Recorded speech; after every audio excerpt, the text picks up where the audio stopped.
শোনাটা যতটা জরুরি, স্ত্রীর কথা শোনাটা কি ততটা জরুরি নয়? স্বামীর কথা যতটা শুনবেন, স্ত্রীর কথাটাও কি ততটা শুনবেন কিনা? দেখুন, পৃথিবীতে ফ্যামিলি ব্যবস্থাপনা ইসলামে একটা আছে, আর এর বাইরে পশ্চিমাদের আরেকটা আছে। দুইটা সিস্টেম। ইসলামের ফ্যামিলি ব্যবস্থাপনা হলো আল্লাহ তাআলা কোরআনে পরিষ্কারভাবে নির্দেশ করেছেন, আর রিজালু কাওয়ামুনা আলান নিসা। পুরুষদেরকে আল্লাহ রাব্বুল আলামিন নারীদের উপরে দায়িত্বশীল করেছেন, তাদেরকে আল্লাহ তাআলা অভিভাবক বানিয়েছেন। এখন যদি কেউ নারী এবং পুরুষকে সমান সমান করতে চায়, তাহলে তার পরিণতি কি হতে পারে পশ্চিমের দিকে তাকালে বুঝতে পারবেন। ভাইরা আমার, একটা ছোট্ট মুদি দোকানও যদি আপনি চালাইতে হয়, একজন মালিক আর একজন শ্রমিক বা কর্মচারী থাকা লাগে কি লাগে না? দুইজনই মালিক, সমান সমান শেয়ার, দুজনই দোকানটা পরিচালনা করে, দোকানটা ঠিক মতো চলবে? কারণ সকাল বিকাল গন্ডগোল বাঁধবে, ঠিক না বেঠিক? এভাবে কোনো দোকান যদি না চলে, তাহলে একটা সংসার কখনো সুষ্ঠুভাবে চলতে আপনি কাউকে না কাউকে অভিভাবক মানতেই হবে। হ্যাঁ, এর মানে এই না যে অভিভাবক যা খুশি তা করতে পারে, জুলুম করতে পারে, অন্যায় নির্দেশ দিলেও সে অধিকার আছে, সেটা ইসলাম বলে না, কখনো বলে না। ভাইরা আমার, আজকের পৃথিবী নারীদেরকে সমান অধিকার দিতে বলে, ইসলাম ন্যায্য অধিকার দিতে বলে। ইসলাম কি দিতে বলে? সমান দিলে সব সময় সমতা হয় না, ন্যায্য দিলে সব সময় সমতা, ন্যায্যতা, যেটা যৌক্তিকতা, সেটাই হয়। আল্লাহ আমাদেরকে বুঝার তৌফিক দান করুন।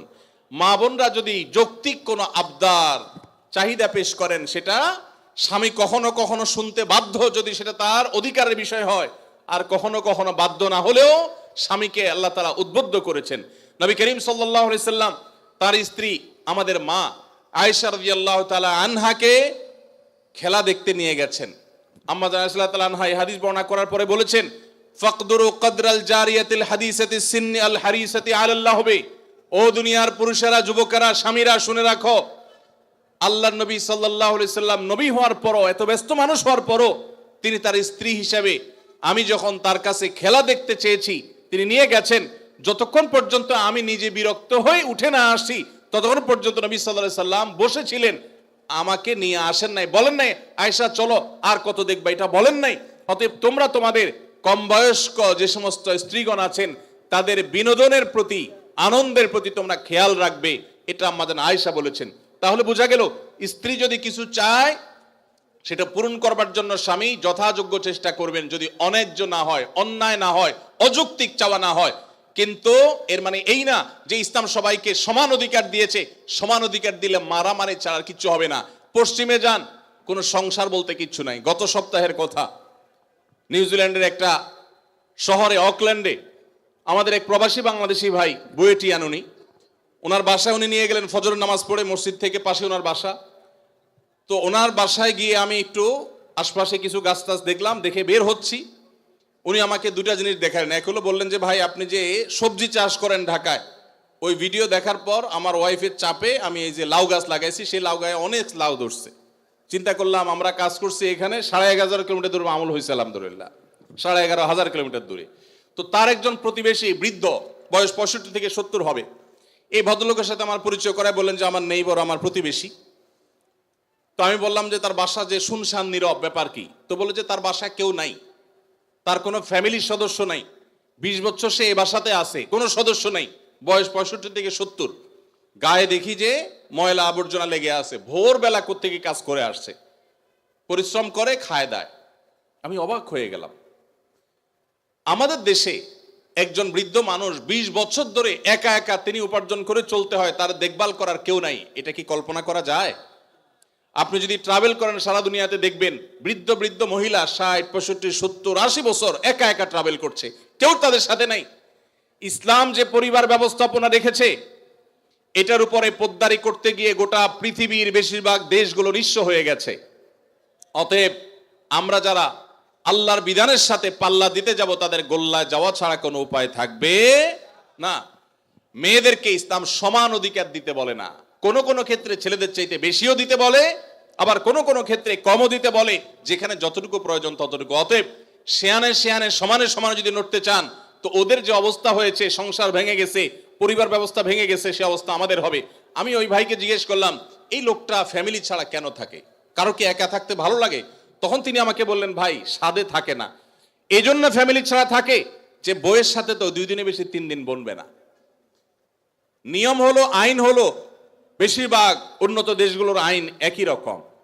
3 বছর যদি বিবাহ লাস্টিং করে, বিচ্ছেদ হলে স্বামীর যা উপার্জন আছে তার অর্ধেক স্ত্রী, স্ত্রীর যা উপার্জন আছে তার অর্ধেক স্বামী পেয়ে যাবে। এই আইনের কারণে মানুষ বিবাহ করতে চায় না, অবৈধ সম্পর্ক দিয়ে সে কাজ সারে, যার কারণে সন্তান হয় না, জেনারেশনের মধ্যে গ্যাপ তৈরি হয়ে যাচ্ছে। আল্লাহ তাআলা আমাদেরকে ইসলামের মতো সুমহান জীবন বিধান দিয়েছেন, এর চেয়ে যৌক্তিক, এর চেয়ে সুন্দর, এর চেয়ে সুখ, এর চেয়ে দাম্পত্য শান্তি আর কোন সমাজে কল্পনা করা যায় না। আল্লাহ তাআলার শুকর সেজন্য। একটা প্রশ্ন এসেছে, সাহারি ও ইফতারের কোনো দোয়া আছে কি? এটি কি বাংলায় পড়া যাবে? ইফতারের আমরা দোয়ার কথা জানি ভাই, ইফতারের একটা কমন দোয়ার কথা আমরা জানি, আরেকটা দোয়া আছে আনকমন, যেটা আমরা জানি না। দুইটা দোয়া আমি বলছি। 1 নম্বর হলো ইফতারের দোয়া, যেটা কমন আমরা জানি, সেটা হলো আল্লাহুম্মা লাকা সুমতু আলা রিজকিকা আফতারতু। এই দোয়ার অর্থ হলো, হে আল্লাহ, আপনার জন্য আমি সিয়াম সাধনা করেছি, রোজা রেখেছি, আর আপনার উদ্দেশ্যেই আমি ইফতার করেছি, অর্থাৎ আপনার নির্দেশের পালনার্থে আমি ইফতার করেছি। এই যে আল্লাহুম্মা লাকা সুমতু আলা রিজকিকা আফতারতু, এটা ইফতারের একটা দোয়া। আরেকটা দোয়া হলো যাহাবা যামা ওয়াবতাল্লাতিল উরুক ওয়া সাবাতাল আজরু ইনশাআল্লাহ। অনেকে এটা জানেন মাশাআল্লাহ। যাহাবা যামা মানে আমার পিপাসা দূর হয়ে গেছে, ওয়াবতাল্লাতিল উরুক আমার শিরা উপশিরাগুলো সব সিক্ত হয়ে গেছে, ওয়া সাবাতাল আজরু ইনশাআল্লাহ এবং আল্লাহ চাহেন তো এই রোজার বিনিময় আমার জন্য অবধারিত হয়ে গেছে। এই যে দোয়া ইফতারের, এটা কি ইফতারের আগে করবেন না মাঝখানে করবেন না শেষে করবেন? কি বলেন, ইফতারের আগে না শেষে? যারা যারা আগের পক্ষে তারা হাত তোলেন। মাশাআল্লাহ, বহু লোক। ভাইরা আমার, এই দোয়া ইফতারের পরে করবেন, আগে না। অনেকেই এই ভুলটা জানেন, অনেকে মনে করেন যে আগেই করতে হয়, আগে না। ইফতারের দোয়া কখন করবেন? ইফতারের শব্দের অর্থের দিকে খেয়াল করলে তো দেখতে পারেন, পিপাসা দূর হয়ে গেছে, শিরা উপশিরা সিক্ত হয়ে গেছে, এটা কি ইফতারের আগে হয় না পরে হয়? তাহলে আল্লাহুম্মা লাকা সুমতু আলা রিজকিকা আফতারতু, আল্লাহ তোমার জন্য রোজা রাখলাম, তোমার রিজিক দিয়ে ইফতার করলাম, এটা কি আগে না পরে? পরে। অতএব এটা ইফতারের পর। তাহলে ইফতারের শুরুতে কি পড়বেন? বিসমিল্লাহ। বিসমিল্লাহ বলে যে কোনো খাবার খান, ইফতারও খাবেন। ইফতার খেয়ে ফেলছেন, 2-4 লোকমা খেয়েছেন, একটু পানি খেজুর খেয়েছেন, তারপরে দোয়া পড়তে পারেন। আর চাইলে একদম শেষ করেও পড়তে পারেন। আর এটা নিজের ভাষায় পড়লে হয়ে যাবে, কিন্তু সুন্নাত হবে, বেশি উত্তম হবে নবীজির ভাষায় পড়তে পারলে, সরাসরি আরবি টেক্সটটা পড়তে পারলে। আল্লাহ আমাদেরকে তৌফিক দান করুন। রোজার নিয়ত কোনটি বা কিভাবে করব? নিয়ত পড়া কি রোজা রাখার জন্য জরুরি? নিয়ত তো সমস্ত ইবাদতের জন্য জরুরি, কিন্তু নিয়ত করা জরুরি, নিয়ত বলা জরুরি না। নিয়ত করা এক জিনিস আর নিয়ত বলা আরেক জিনিস। মুখে নিয়ত বলে আর অন্তরে নিয়ত করে, অন্তরে নিয়ত করে আর মুখে নিয়ত বলে। ইবাদতের মধ্যে নিয়ত করা ফরজ, রোজার জন্য নিয়ত ফরজ, নামাজের জন্য নিয়ত ফরজ, কিন্তু নিয়ত বলাটা ফরজ বা সুন্নত কোনোটাই না। আমরা যে রোজার নিয়ত শুনছি, নাওয়াইতু আন আসুমা গাদান, আছে না? বিভিন্ন আপনার ক্যালেন্ডারেও লেখা থাকে, ভিত্তিহীন। নবী করিম সাল্লাল্লাহু আলাইহি সাল্লামের কোন জয়ীফ জাল হাদিসেও এরকম রোজার কোন নিয়তের কথা কোথাও বর্ণিত হয় নাই। ইসলামের নামে নকল আমল করলে সওয়াব হবে না গুনাহ হবে? খবরদার। এই জন্য আমরা মেহেরবানি করে, আমি কি জন্য ভোর রাতে উঠছি? সারি খেতে উঠছি। সারি খেতে উঠছি মানে কালকে রোজা রাখবো, এটাই তো আমার নিয়ত।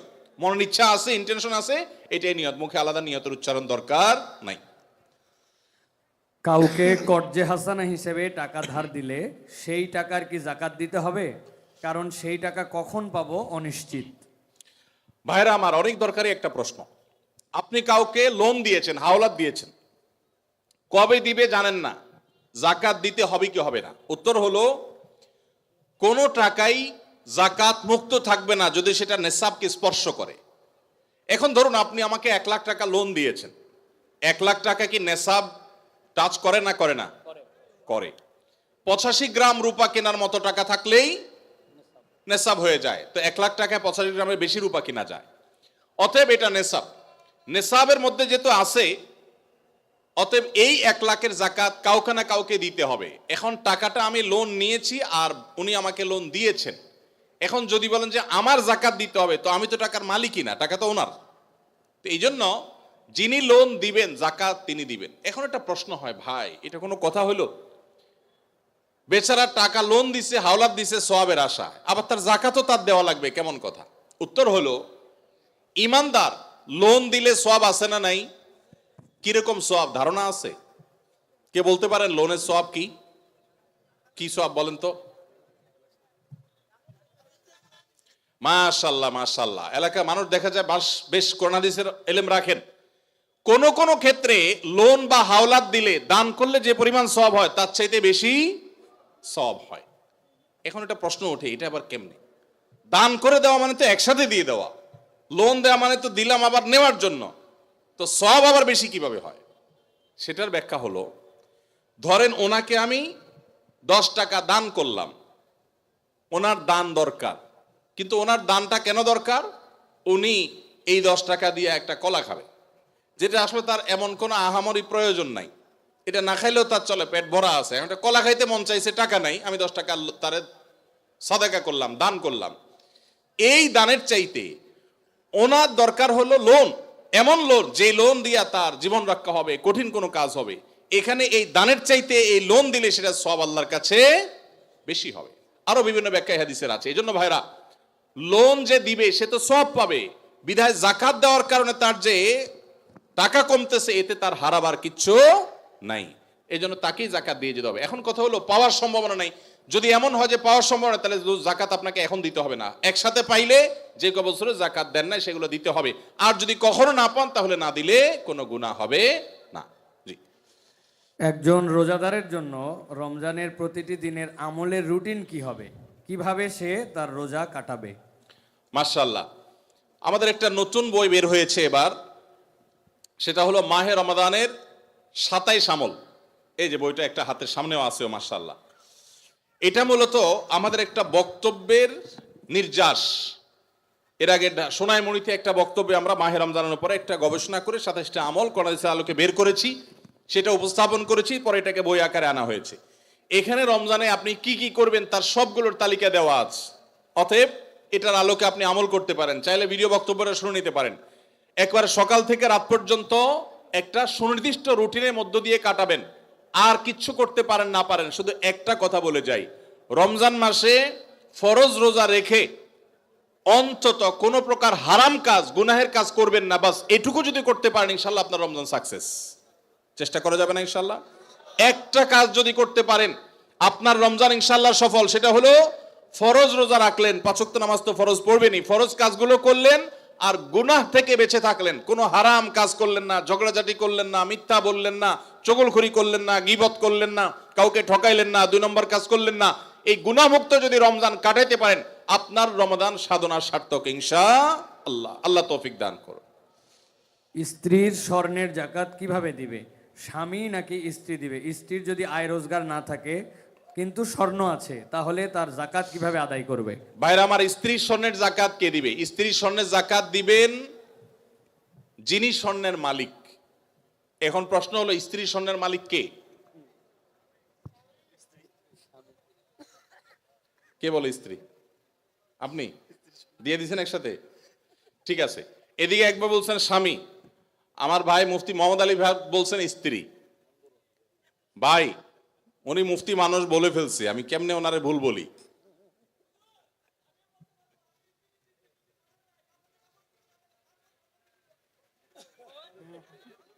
মাশাআল্লাহ মাশাআল্লাহ, আমার পক্ষে লোক আছে।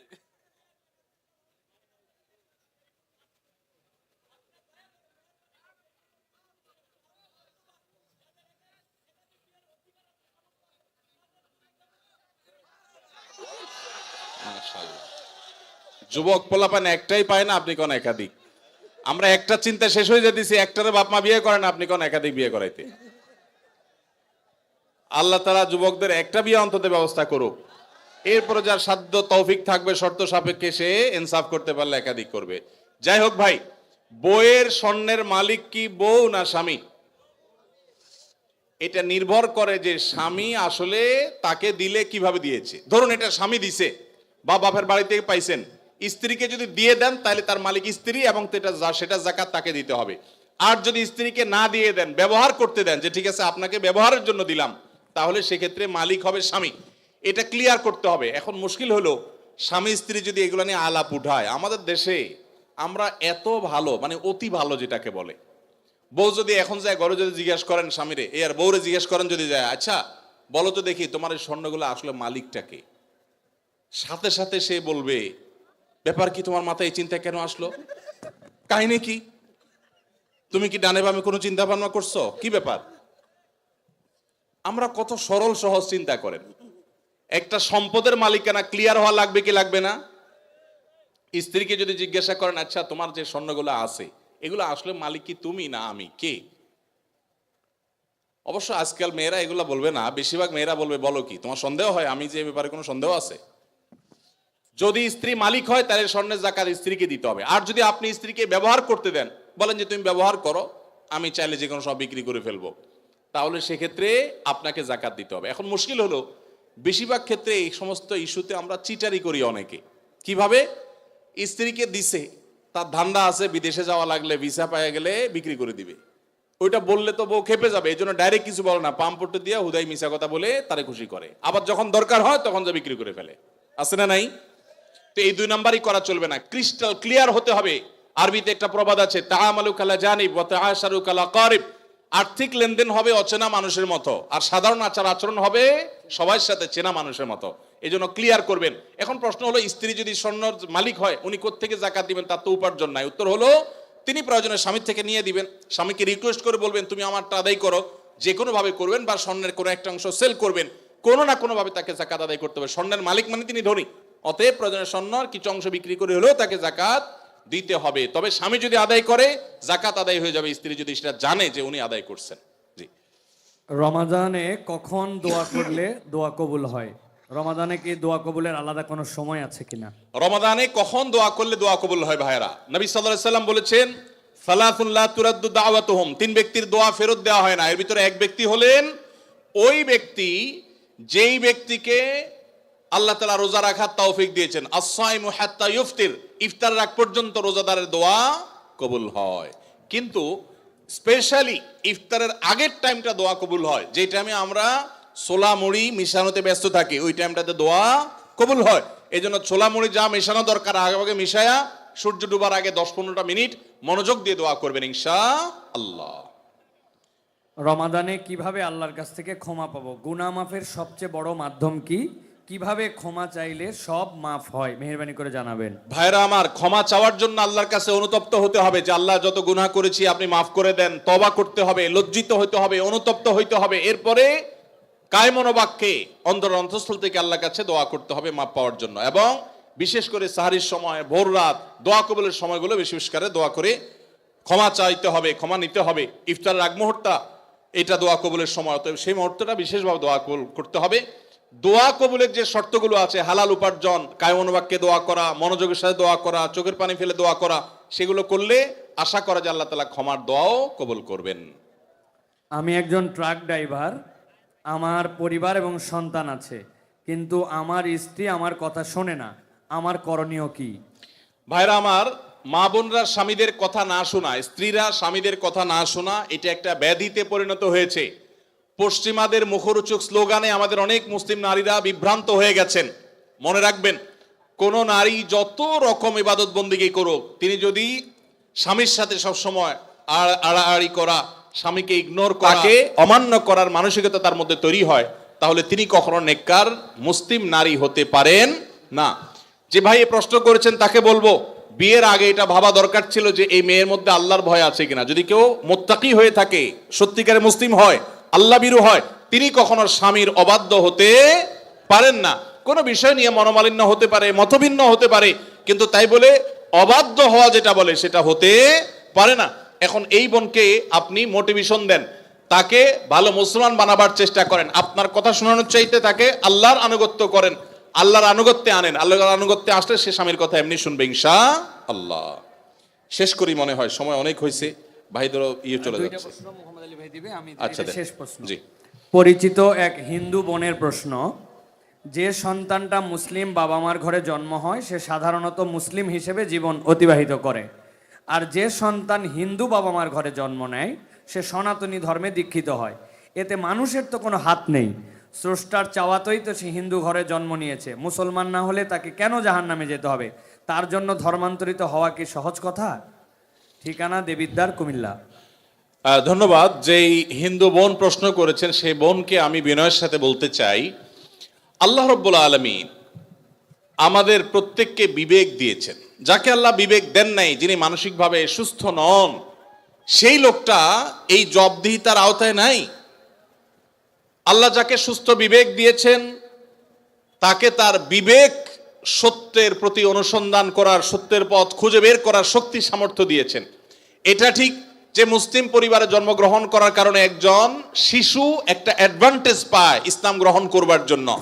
একজন শিশু তিনি অন্য ধর্মাবলম্বী মা বাবার ঘরে জন্মগ্রহণ করার ফলে সে এই অ্যাডভান্টেজটা পায় না, এটা ঠিক।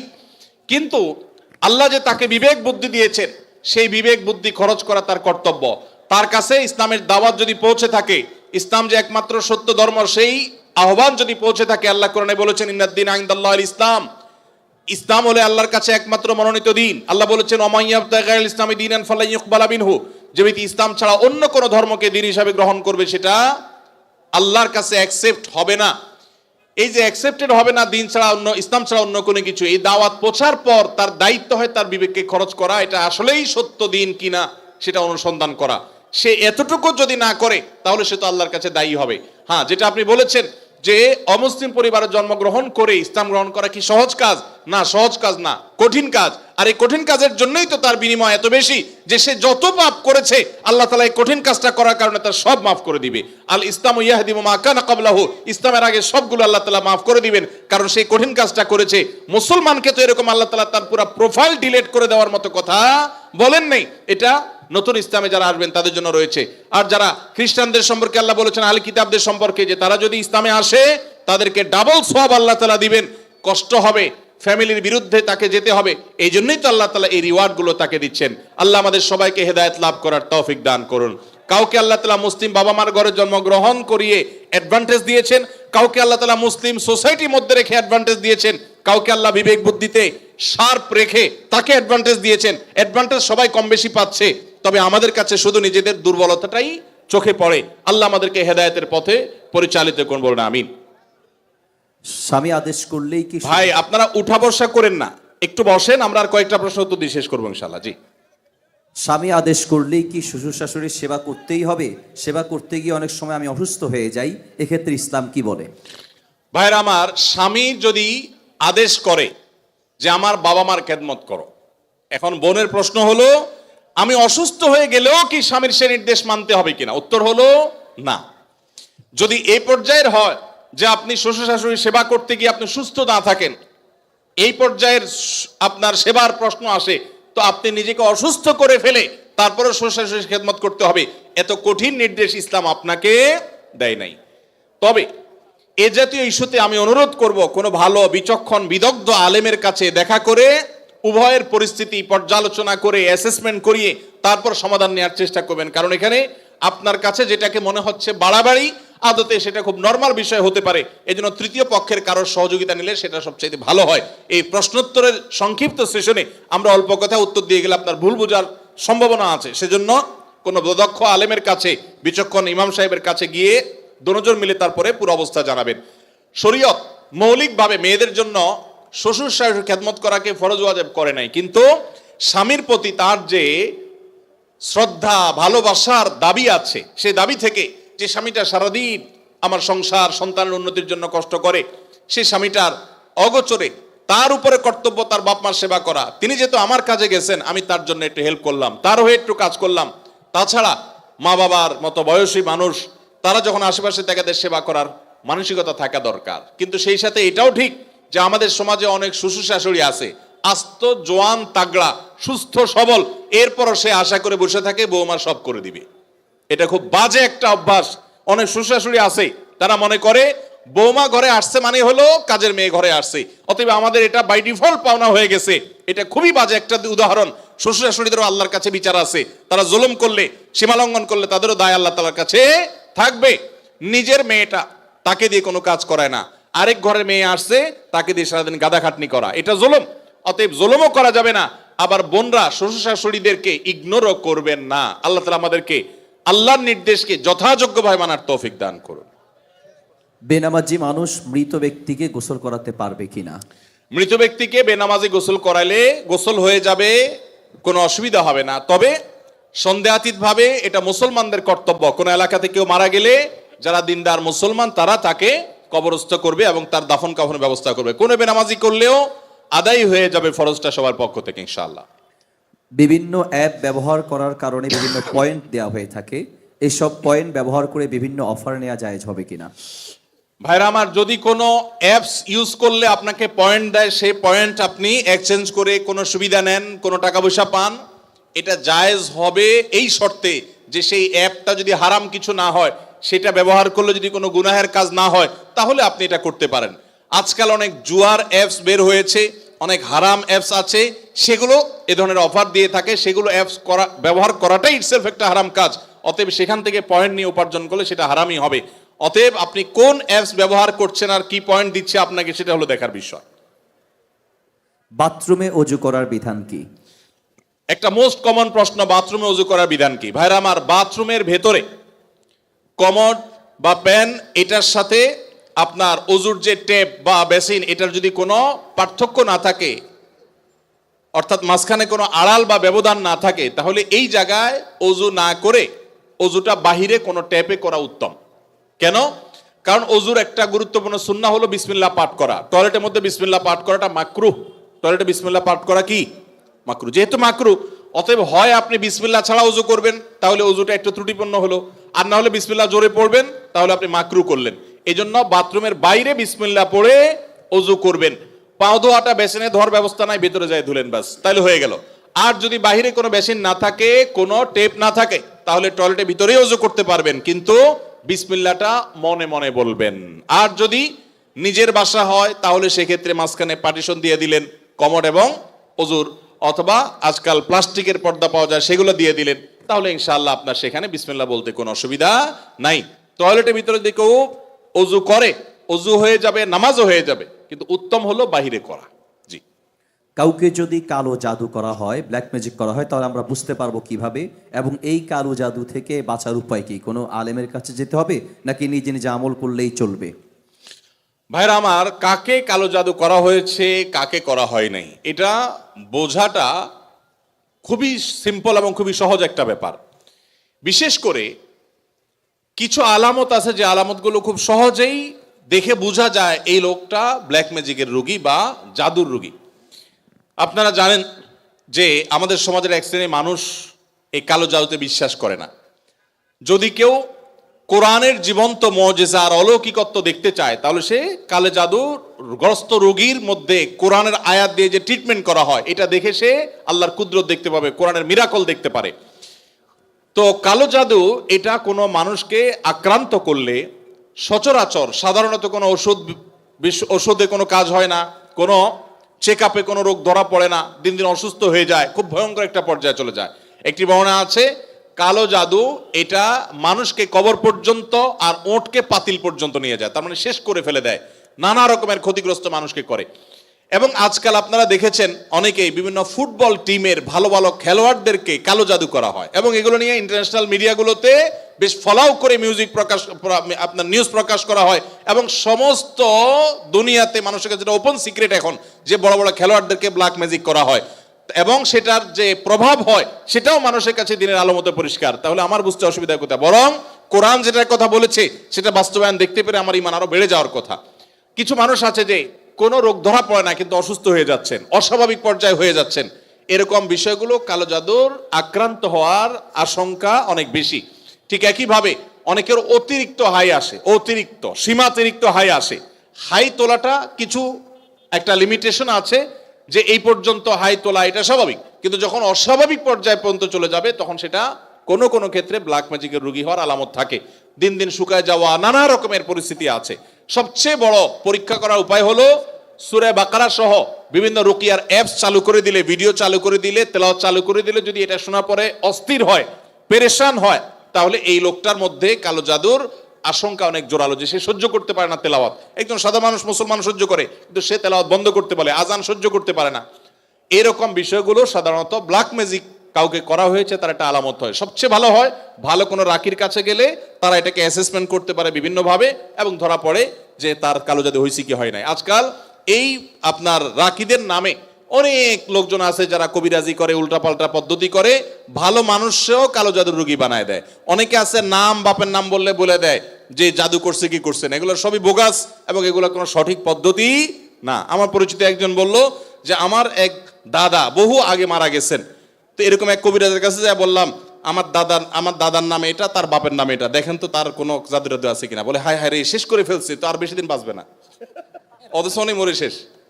তো এরকম বন্ডামি ভাওতাবাজিও আছে।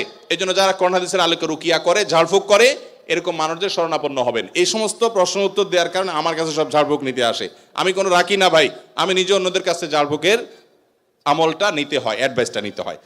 ভাইরা আমার মনে হয় শেষ করা দরকার নাকি? আচ্ছা, শেষটা বলেন।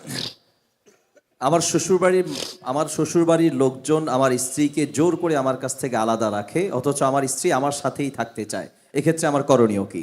আপনার ও প্রশ্ন, ঠিক আছে ভাই। অনেক কমবখ্ত বাপ মা আছে, হতভাগা বাপ মা আছে, কপাল পোড়া, মেয়ে স্বামীর সংসার করতে চায় কিন্তু বাপ মা বাধা দেয়, আছে না নাই? মেয়েটা ভালো কিন্তু বাপ মা ফুসলায়, আরে আমার ভাতের অভাব পড়ছে না কিন্তু চলে আস। এর মতো কপাল পোড়া বাপ মা আর হতে পারে না। বাইরে আমার বেশিরভাগ সংসারে স্বামী স্ত্রীর মধ্যে অশান্তি সৃষ্টি করে তৃতীয় পক্ষ। কারা করে? তৃতীয় পক্ষ। আমি এই জন্য বলি, সাক্ষাৎ শয়তান যদি দেখতে চান, একবারে আপাদমস্তক শয়তান, তাহলে স্বামী স্ত্রীর মধ্যে অশান্তি সৃষ্টি করার জন্য যে ভূমিকায় অবতীর্ণ হবে, এ হলো সাক্ষাৎ শয়তানের ভূমিকা অবতীর্ণ হয়েছে। কথাকে বুঝাতে পারছি? শয়তান সবচেয়ে খুশি হয় কোন কাজে জানা আছে আপনাদের?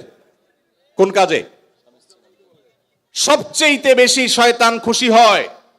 কোন সংসার ভেঙে দিলে, স্বামী স্ত্রীর মধ্যে বিচ্ছেদ হলে। আপনারা হাদিস শুনছেন, প্রসিদ্ধ হাদিস, শয়তান তার সিংহাসন পানির উপরে স্থাপন করে এবং শয়তান তার চেলাদেরকে ছেড়ে দেয়।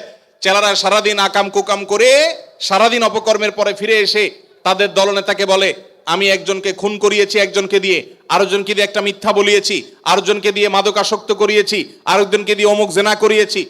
তখন শয়তান বলে, হ্যাঁ অবশ্যই কিছু না কিছু করেছ। কিন্তু যখন কোন শয়তান এসে বলে একজন স্বামী স্ত্রীর মধ্যে বিচ্ছেদ ঘটায় দিছি, তখন শয়তান বলে তুমি সবচেয়ে বড় কাজ করছো, সে সবচেয়ে বড় খুশি হয়।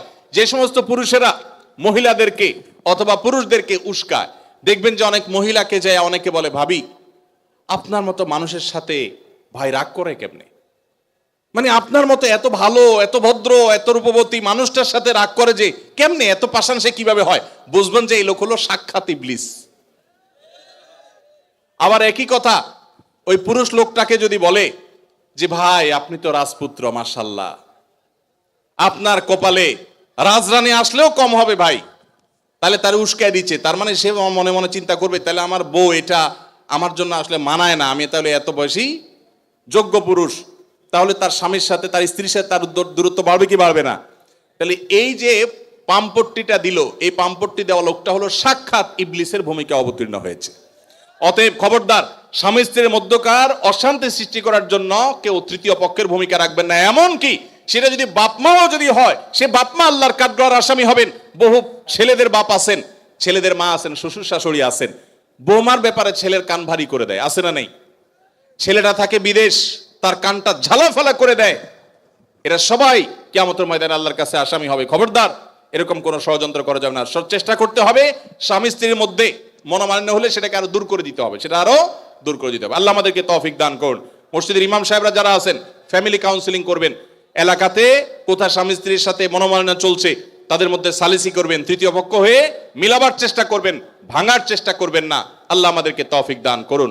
যে মা বাপ তার মেয়েকে ফুসলাচ্ছে স্বামী সংসার না করার জন্য, যৌক্তিক শরঈ কোনো কারণ ছাড়া যদি এটা করেন, তারা কবিরা গুনাহে লিপ্ত হোক। তারা মা বাপ সন্তানকে তারা আল্লাহর নির্দেশ থেকে বাহিরে তারা নিতে চাচ্ছে, ফ্যামিলি ব্যবস্থাপনা এবং দাম্পত্য জীবনের সুখ শান্তি ইসলামে খুবই গুরুত্বপূর্ণ বিষয়। আল্লাহ তাআলা আমাদেরকে বোঝার তৌফিক দান করুন।